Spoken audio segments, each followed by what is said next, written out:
Anonymous Pinoy Confessions. Call of Duty mamaya. I'm 45, female, ex-call center agent for 15 years. Malalaki na ang mga anak ko, isang 26 at isang 27.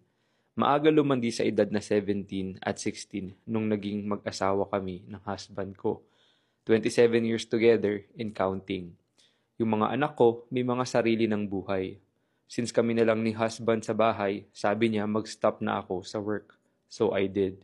Ginawa ko yung mga bagay na hindi ko nagagawa noong call center agent pa ako.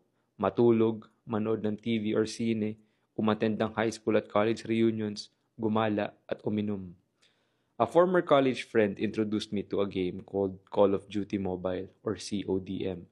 That game turned my life into hell. I met this 25-year-old guy sa game. He is a company employee. Lagi kaming naglalaro to the point na nagsimula na kaming mag-flirt sa isa't isa. We decided to meet. He knew that I am married pero hindi siya makapaniwalang 45 na ako. Sabi niya, bakit parang nasa late 20s ka lang? Gwapo si guy, cute at maraming tato. Since we were flirting, matik na may nangyari. At nasundan pa. Ngayon, mag 1 year na kami. I told him na maghanap na siya ng girlfriend dahil kahit sa ang anggulo, hindi pwede maging kami. He said no. And ngayon, he is threatening me na kung aayaw na ako, he will go straight to my husband at aaminin ang lahat ng tungkol sa amin.